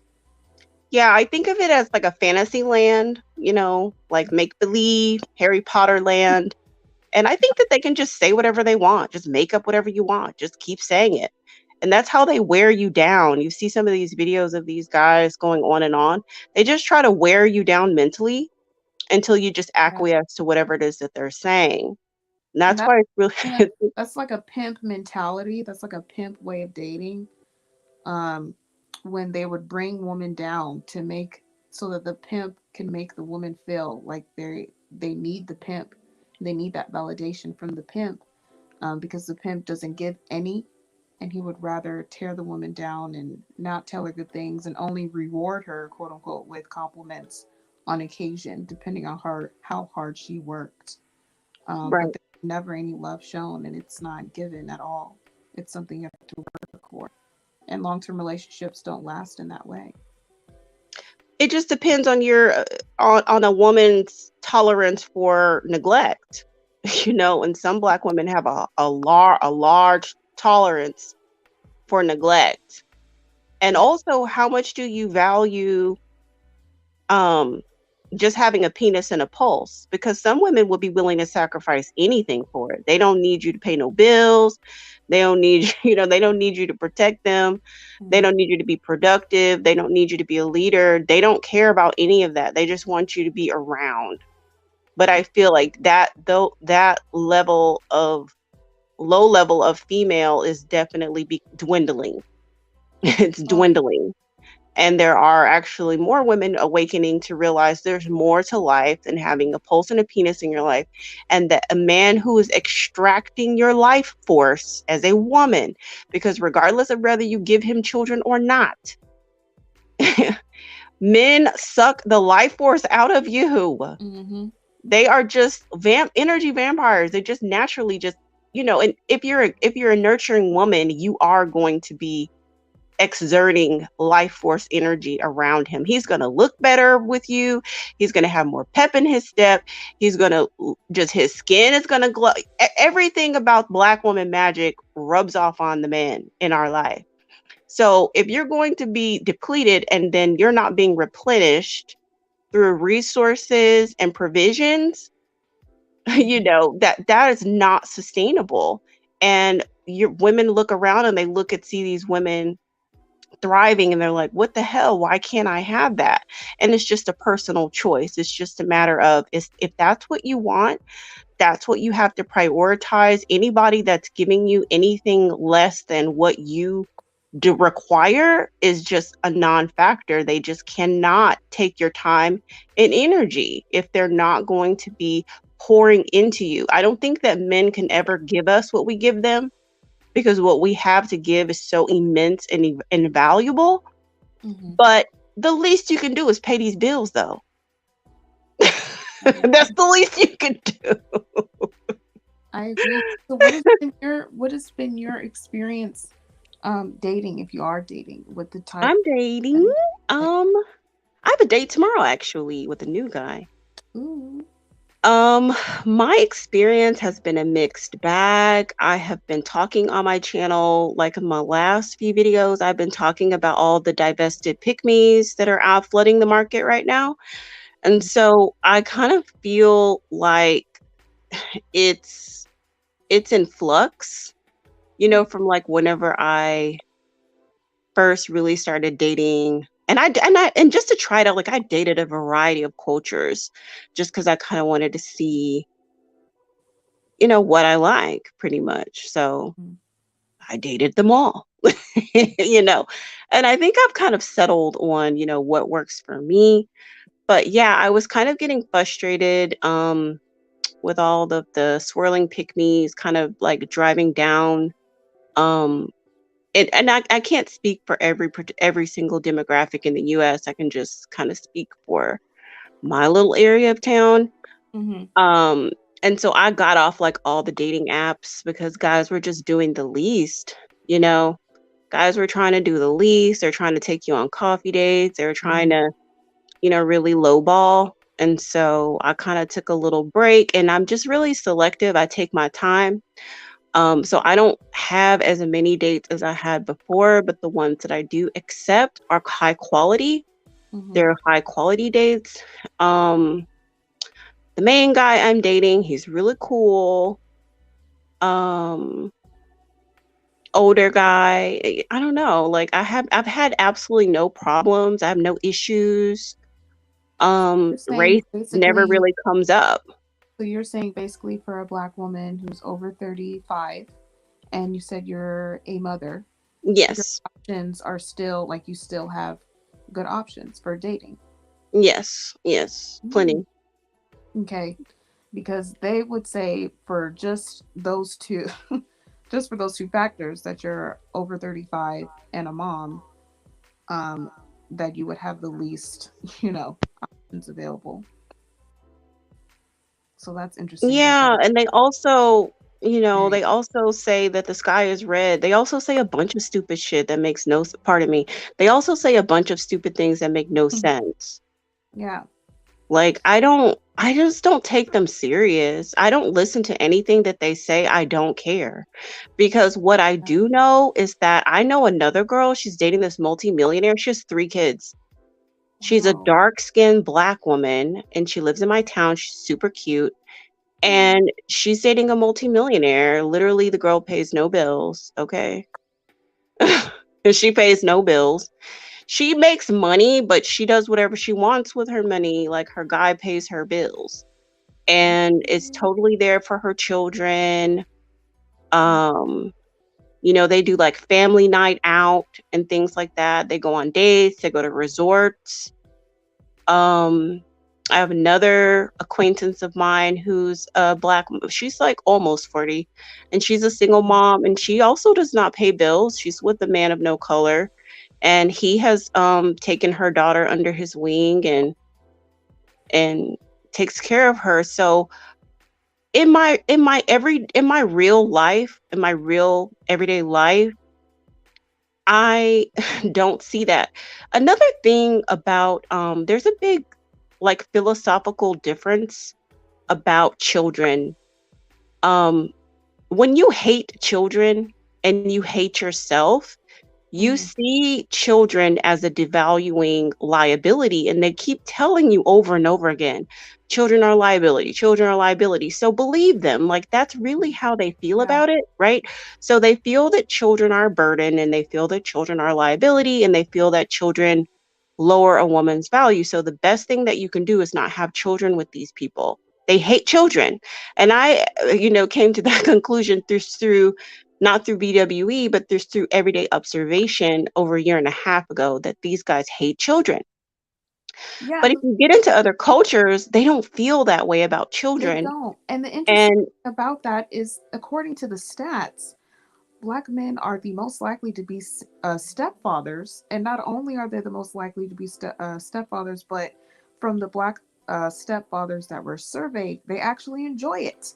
So it's really weird how at the same time they're on here hating children from the fact that women have children, but according to the stats, in actuality, at the end of the day, they're the most likely to be stepdads more than any other race.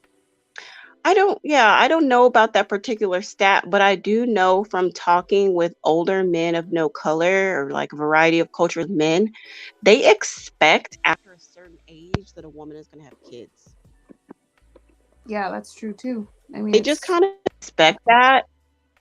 They will have expect you to have been divorced or, in a relationship and it didn't work out. Like, why else would you be dating?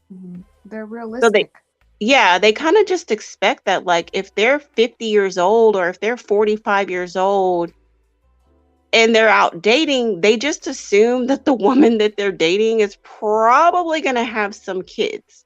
hmm And So so I'm for them, it's not a big deal. They really don't care. I mean, every now and then you'll meet that, random guy who doesn't have kids and wants to kind of start fresh or, right, it's very rare that I see that I prefer a woman with no children. The majority of them don't care. right.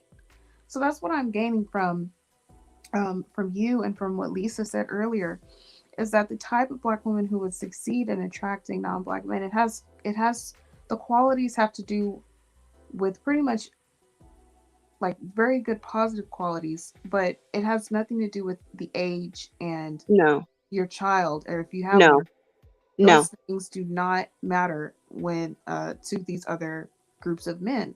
Uh, no, they don't matter. it's more about who you are as a woman first Yes. before those circumstances. Yes, your beauty, your intellect, your wittiness, your charming. Like, are you charming? Are you alluring? Are you fun? Are you bright? Do you smile? What does your laugh sound like? How you walk, how you dress, your style, um, the things that you use to embellish your beauty, your travel, your essence, your smell. I mean, just very intrinsic things about you as a woman. Those Mhm. are the things that attract a variety of men, and men with a different worldview don't hold those degenerate views. They're particular to sort of like societal failures. So they won't necessarily even just be relegated to just black males. It just could be any societal failure male. They're going to kind of Mhm. hold those Yeah. views, but I mean, they're just totally not, I don't see those in reality of like me dating, and like other women in my age group or in my situation who have children and stuff, they don't experience that either. Mm. Okay. That's what I because I'm still under 30, so I can't speak to that experience as being a woman who's over 30 and swirling or just interracially dating.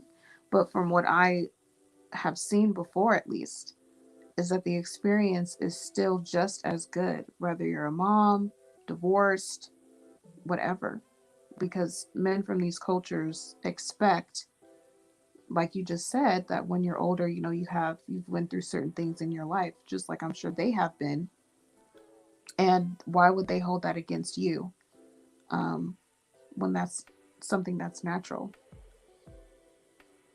Yeah, yeah. Yeah, yeah. I hadn't seen it. I've only seen it in fantasy land over there. But again, like it has no bearing on reality. And it's just like they'll just make up anything to try to make you feel bad about yourself. I mean, it does bother me that women internalize some of that messaging. Mhm. And you kind of see them going out with these insecurities. You see them going out into the world with these insecurities because they have been fed this misinformation, and they're not connected to who they are as women, and they don't know why they're special. They don't know why. Mhm. Your youth doesn't make you special. God forbid your youth make you special, because if you have the blessing to be able to continue living on this earth, you're going to age. Yeah. And you do So date. you cannot So, hinge your specialness on your youth. right. The things that make you special are the intrinsic values that you have, your God-given talents, your God-given attributes. That's what Mhm. makes you special as a woman. You have to tap into them and know them and embody them and be very familiar and comfortable with them. And then when you walk out into the dating world, you walk with your head up high, your shoulders back with pride and dignity about yourself because you know who you are.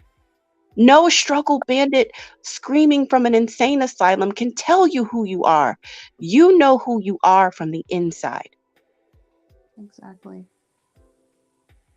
Wow. So it was like a whole sermon. I'm just sitting here getting fed and loving everything you say because it's the truth. But I want to ask you too. On your journey dating, because another argument is, why would these men choose you when they have their own woman? So have you, met any guys that have expressed anything about you that makes you, special, or just why do you think they would choose to date you? Like, what is your response to that entire like ideology? That's another struggle bandit fantasy world talking point that I don't think plays out in the real world. I Mm-hmm. think that most guys have a type. And sometimes that type is not necessarily relegated to race. So they might Mm-hmm. like sporty women. So they might like sporty women from a variety of colors, Exactly. right?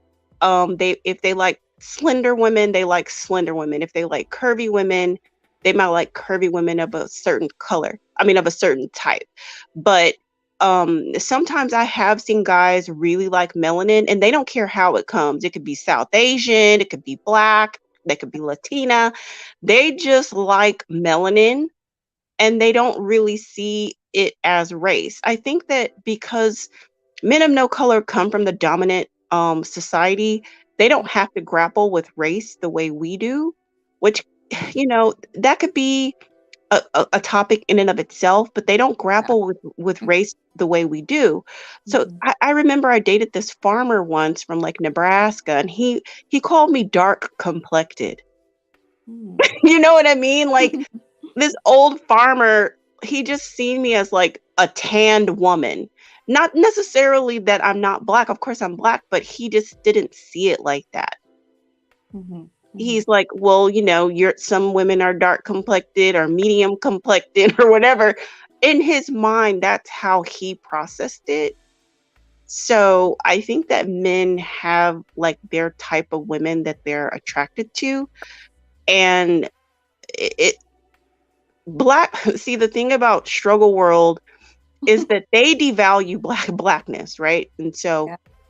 so when you devalue blackness, you don't like being black, you hate black women, you hate black children, you hate yourself. Mm-hmm. You're filtering your worldview through this self-hatred, right? And Mm-hmm. so in their struggle mind, they can't understand why anybody would pass over a porcelain white woman for a deeply complected black woman with afro features because they don't like them. Yeah. And since they don't like them, they project that onto other men. They're always projecting their degeneracy on other people who didn't ask for it. Okay, they did not send for them. They did not request a package delivery of degeneracy. Return to sender. Okay, return to sender. These are their struggle ideas that do not bear out into the real world. Yeah. Like the guy I'm dating now, like his ex-wife is white or whatever. I think he has always desired black woman and just never could do it because he was married for a Mm-hmm. really long time. Yeah. And I think once he finished with his divorce, he was just like, couldn't wait to get his hands on some chocolate. Okay. Yeah. So, That's what I said earlier. I think there's a lot of Generation X non-black men who are also in a journey of opening up their options too. Oh, yes. Now that they have the opportunity, we're a lot more open because we are less we're not being loyal to degeneracy. We're not cutting off our options. We're not in non-reciprocal relationships, and so we're more open to their advances, and so then now they feel more comfortable to pursue Yeah. us. But that they've been desiring us for a long time. I agree. Yes, they've That's been why when desiring the us. that's why when these, these guys, these, black males, bandits, whatever, want to talk about what they heard white men say in the locker room in high school 5 to 10 years ago.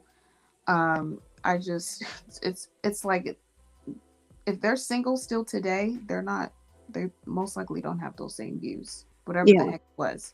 And there are some men also that I know of that would just flat out lie. That will just say, "Oh yeah, I don't." They'll say, "I don't date black women." Ugh, like because they're not gonna say it to them, because then it will look like competition. Like if they say Hmm. to a black men, "Yeah, I find those women very desirable. I want to date one or whatever." Like these black men will sometimes it'll be uncomfortable for them. So some of them will just flat out lie. Because that reminds me of that time that content creator posted a video. I guess there was a white guy always talking crap about black women, and then he was getting all this support from black men because of it. And then one day he pops up on a video holding hands out on a date or whatever with a black woman, or was with her or something like that. I think that happened a while ago here on YouTube. That's an interesting meme. And the interesting thing about that also is that everybody is aware of their hatred of black women. Yeah. Everyone's aware of that, and it's always like the joke is on you. The joke is on you. You think that you're winning brownie points, and you think that you look smart, but you look stupid. Yeah. You look stupid because these guys they'll literally can't stand their woman, but you better not say nothing about her. Okay, Right. even the white men who date black women, I've never heard them disparage white women. Yeah. The Same. men that I've dated, they have never disparaged. They don't even disparage their ex-wife. Same Even here. they may be paying her alimony. They have $1 million home. They gave her the house. They gave her everything she asked for, and they still will not say anything bad about her Eh, Yeah. Me too. That's never happened to because me. they're the mother of their kids. At the end of the day, they have children together, and there's a different respect level. These men have decorum. They have reputations. They have businesses. Mm. They're just They not are conventional. elite. They are elite. They have social circles. They have social standing. They have social hierarchy. They have ranking, and they're not trying to disparage their family for anybody. You're not going to catch them bad mouthing their so-called baby mama or ex-wife. You're not going to see elite men doing that because at the end of the day, if they were married to that woman or connected to that woman in a significant way, she's a reflection on him and his family and his name, and he's not going to disparage her for anything. Not in public, not for some woman he doesn't know. Now, I'm not saying that you might not get into a really intimate relationship and, a man wants to kind of process through some things, or maybe, some things happen in his relationship that hurt him And and he he's feels just been comfortable disclosing that to you. That's a right. different thing. But Yeah. he's not going to meet you off the rip and date you for a little while and start bad mouthing the mother of his children. You don't see elite men doing that. Yeah, that doesn't happen. I have a I do have a white girlfriend, and I was going to bring her on. I still hope that she wants to come on my channel. I know her in my real life. We're real life friends. And she was going to sit with me to talk about her experience dating interracially, because she's dated a lot of black men. And she did tell me that one black guy she dated was just always talking about black women, or at least he just had something to say more than once while they were dating, comparing her to black women and the attitude that black women have, just all these things, basically doing, what you're saying, like talking trash about his own group of women, and it's weird and it's a turnoff. And then just not only that, there's just plenty of threads of non-black women taking note of this, that a lot of black men have internalized racism, and Yes. they talk trash about people that look just like them and still expect to be desirable to these other groups of women. And they are blatantly saying here, all over the country, all over the world, that they are not dating black men for this reason. Yeah. Well, the great thing about everything that's happening is that we can really get out the way and allow for them to bring their degeneracy to the mainstream, to the main, to the dominant society, and just allow them to just be themselves. I mean, it's all working in our favor. It's all working in our favor. Yeah. We don't even have to take them to task. We don't have to confront them or anything because the world is the best teacher. The world is the best teacher, and they're learning. Well, actually, I don't think they're learning anything. I don't think they're learning anything. I don't think that they've, put two and two together that this is not viable in the real world. I can't go around doing and saying these things. I still think that they don't know, because in their fantasy world that they live in, it's all an echo chamber of affirmation of degeneracy. So when they step into the real world and they like bump up against people who are like, I don't like that, they can just retreat back to the fantasy and get the validation that they need, and they can remain mediocre. But it's not like Black women, we are really relieved of the duty. We don't need to argue with them. We don't need to try to convince them of anything or present any PowerPoint presentation, because we just saw what that white couple on that one podcast handle them quite Yeah. well. So Yeah. and there's going to be way more of that. It's going to be more and more and more of that, of them with their chests puffed out, all excited with their degeneracy and going into the mainstream society with it and getting deflated. So we can allow the others to do it. Let them do it. We can take a nap, we can take a break, we can relax, rest, and allow men of no color, allow the the dominant society to judge it for themselves, because I think that they have the self-esteem that they have, and some of the like wishful thinking and arrogance has been our fault as Black women, because we've gassed up bull crap for so long. We've gassed it up and we've made a lot of excuses. No, don't hold him to that standard, because he's been disenfranchised and racism, white supremacy, and blah. We did all that for years. And so the white people were like, well, okay, these women are hardworking, ingenuitive women, and they're saying these things, so we're going to believe them. They're believing it off the strength of us. And we're saying, all you need to do is give them a chance. All you need to do is give them parole. All you need to do is, go easy on them, or, and we have been their protectors for decades. And so now that we're falling back and we're allowing them to interact, not through us, because they've always pushed us to deal with mainstream society on their behalf as advocates for them. But now that we've fallen back and we said, no, you go and you talk directly to him. And anything that you do, you stand on your own 2 feet. I'm not making any excuses for you. I'm not jumping in the way. I'm not calling. I'm not posting no bail. I'm not doing any of that. You fall on your own sword. You stand on your own 2 feet. Not my problem, not my issue. And so now that we're retreating, now the world finally gets to see who they really are. Exactly. And I think that this expectation that they have of us to be there is, I truly believe that they look at all of us like we are their mothers. And so, they have their this thing with their mothers, and then when they go out into the world and across other unrelated Black women, they have that same expectation onto you, because you are a reflection of that. And that is where I'm just like, nope, I am not your mama. I am not your mama, okay? Me personally, I ain't got no kids. So I'm not, even if I have a child, my child is going to be the only human being that gets this motherly energy from me, not no random black man that I see on the corner. Hell no. Yeah. That's insane.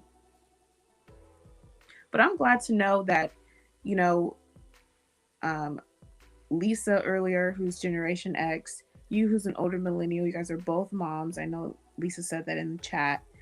And Lisa said that I saw in the chat, she put that she was married before, that you guys are not having issues swirling and dating out, and that you've had great experiences. And, you know, I'm excited. I'm so excited for other black women who are deemed by these black males as undesirable, but in reality, you guys are having top-notch experiences in dating, or just much better than, you know, what you've had before. Oh, yes. Yes. Absolutely. Absolutely. Absolutely. So whenever Black women are ready, it's really about Black women's readiness. You know, whenever you're ready to expand your options, whenever you're ready to find, you know, create some standards in your life and get someone to support you and cherish you and adore you. Whenever you're ready, they're ready. Okay. Mm-hmm, Whenever mm-hmm, you're ready, they're there and available in abundance.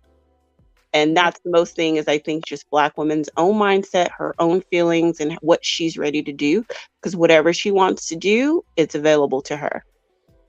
Right. Right. I totally agree. Completely agree. Yeah, because struggle bandits are going to do what they're going to do into perpetuity.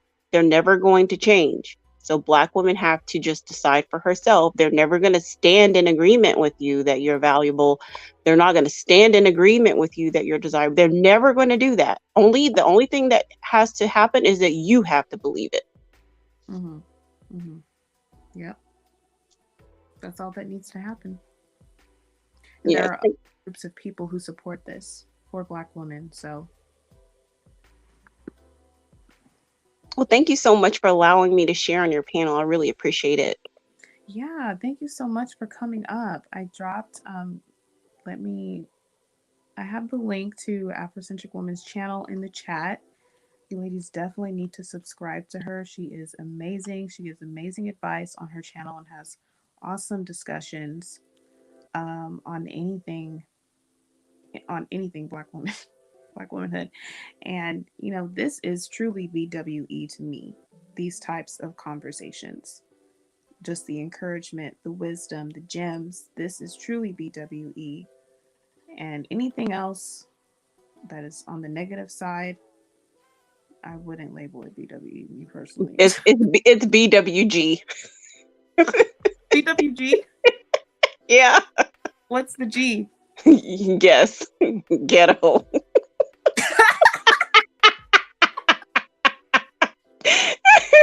That is so funny. I'm sorry. That was a loud laugh. But that's so funny. I mean, I honestly can't find the lie in that. I can't find the lie. That's amazing. All right, beautiful. I'm gonna hop off and continue to shine. Thank you for doing all you do. Thank you so much. Thank you, thank you, thank you. It was so good talking to you. All right, ladies. I've been on almost 2 hours. Oh my gosh, this conversation was so good. Lisa and Afrocentric Woman's contributions were so spot on with what I believe so many Black women are going through as well. Specifically, Black women who are over the age of 35, who are moms or not. You know, so I think these conversations are very important, because one thing about data is you can't quantify experiences, though.